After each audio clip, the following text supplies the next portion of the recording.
We have a question from Brandon. And this is actually it's an easy question, but it's a good one.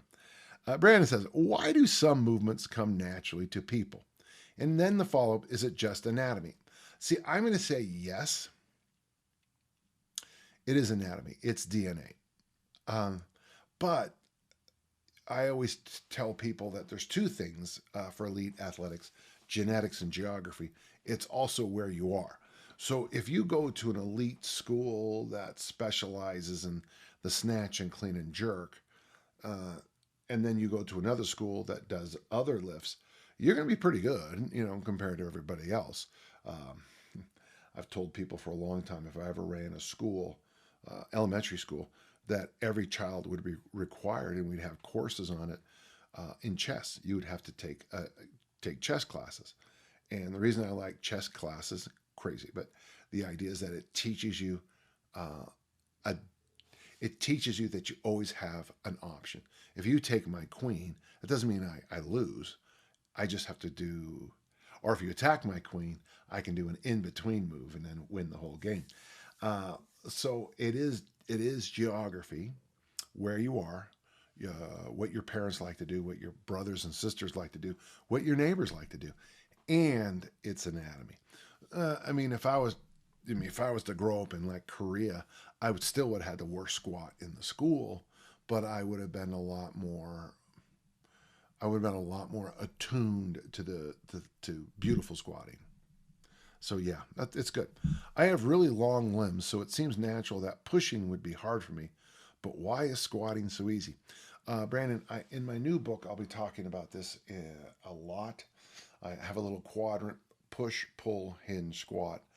I'm Dan John, and I'm a push hinger. My friend Pavel is a pull hinger. And in his contest, the TSC, they have pull ups. In my contest, we would press heavy weights. It's just the way it is. Finally, two, for people who aren't training for competition, should we train to our weaknesses? That is, if I suck at presses, should I focus on them more? Brandon, this question is actually quite good, and you're right now in the place where I'm trying to do my best work. I'm not sure if I can get it out in this book or down the line.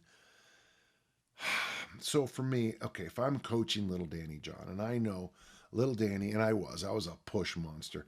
All these guys online bragging about this. I was stronger at 162 pounds at 16, 17 years of age than practically anybody you'll ever meet in the bench press. That was good. Pressing always came natural to me. Hinging, I never had to train the deadlift and always had the best deadlift. So if you're coaching me, we're going to get to elite levels in the push and hinges, but we're going to use the pulls, pull ups, chin ups, rows, whatever, and the squats for hypertrophy and balance. So if you're working with me, maybe you say to me, "Listen, Dan, to be an elite thrower, you're going to have to squat 400." And at the time, maybe I squat, I don't know, 225. Well, it doesn't matter. So I knew that there was going to be a ceiling on it, and the sooner I got to that 400, I'd be done. In fact, in hindsight, I wish I would have done that. So, yeah, I would say if you suck at something, use it for hypertrophy uses, use it for mobility, and use the lifts you're good at to build the engine. It's a little different than I used to think. I will admit that. But hopefully, I keep changing my mind on a few things. Huh? And thank you, Brandon. Good question.